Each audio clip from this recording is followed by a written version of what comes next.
Spider-Man. Oh, I was happy that Spider-Man went to Japan, and in fact, it gave me an excuse to go to Japan, and I met with the people at Toei, and we had a wonderful time. Well, I tried to explain all of the things about Spider-Man that I felt were important and would make people like the television series.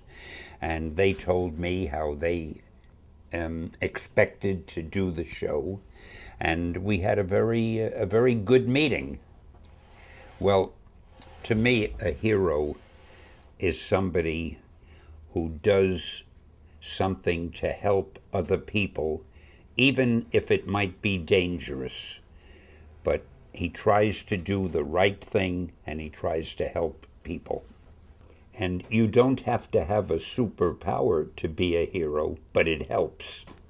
Or I am terrible at remembering dates, but as soon as it was filmed years ago, they sent me a videotape of it, and I enjoyed it very much.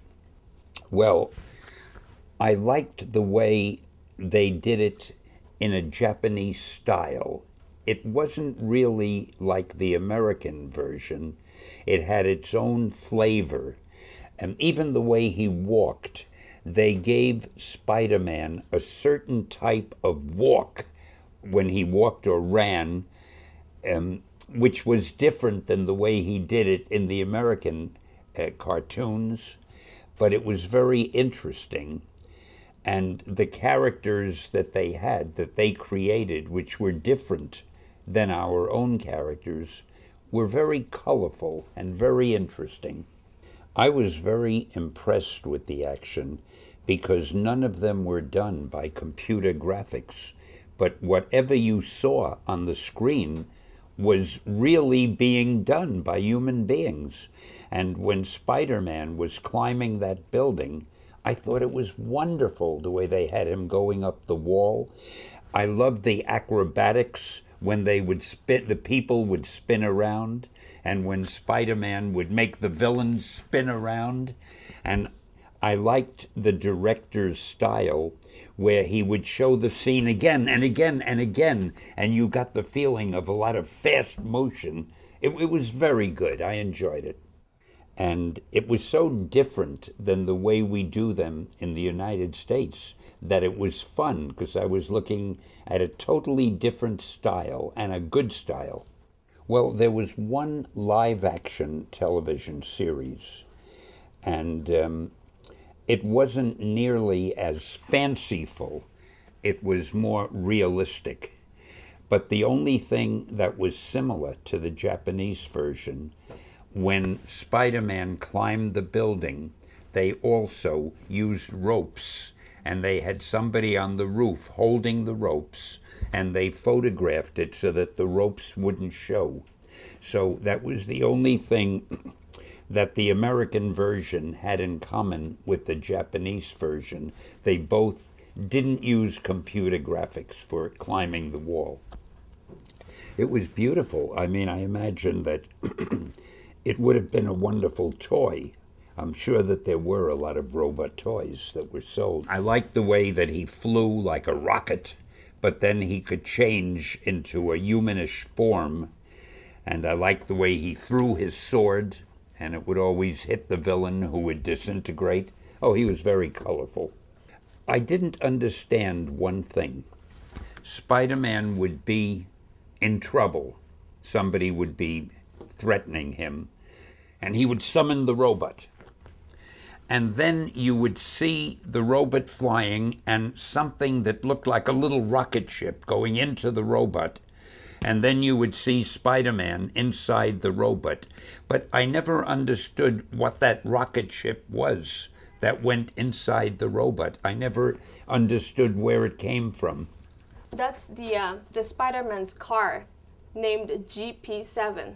So he calls the car with his bracelet, and then the car comes, Oh, And that was the car the that car went in. flying. It happened so fast, I didn't recognize the car. Oh, now I understand. Thank you for explaining it. and the Spider-Man's in it. I see. Oh, So- that's great. That's great. So he lands on the plane, which transforms to the robot. Right, I understand.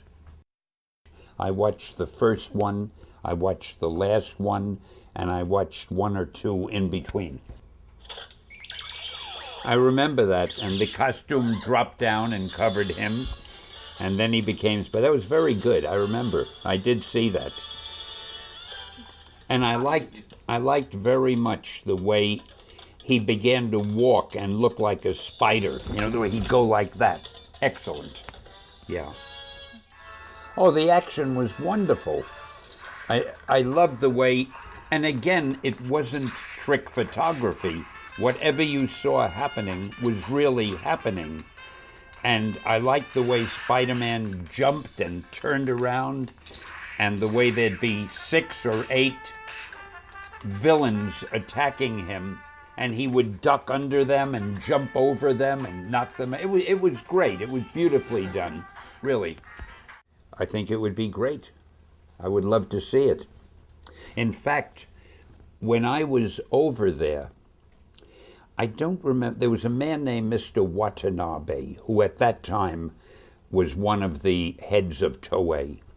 And we discussed the fact that perhaps one day they would make another series and I would write it for them, so it would be a combination of the Japanese style and the American style together. I guess we both got busy because we never did it, but we had that idea many years ago. I think that it's very wonderful that you're going to have a chance to see DVDs of these great old Spider-Man movies, because I know I loved them years ago when I first saw them, and I can't wait to get one of those DVDs myself, because I know how enjoyable it'll be to watch them again after all these years. And I just looked at a few of them recently, and they hold up.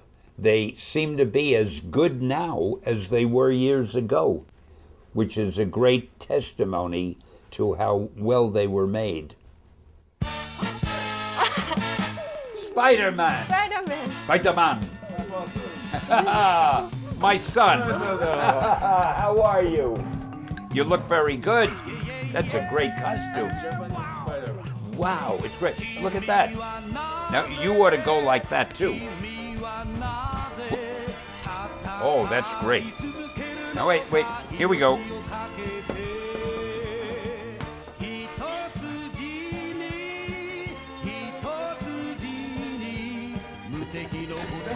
Can you see through that? That's great. Thank you very much. It's great. Spider-Man.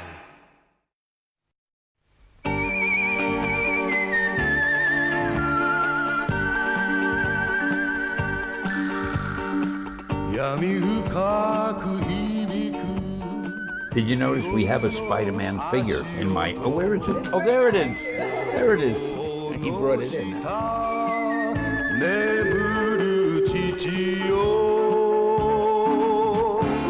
When you were young, and then have a chance to see it again when you're older, I think that they will just love these DVDs.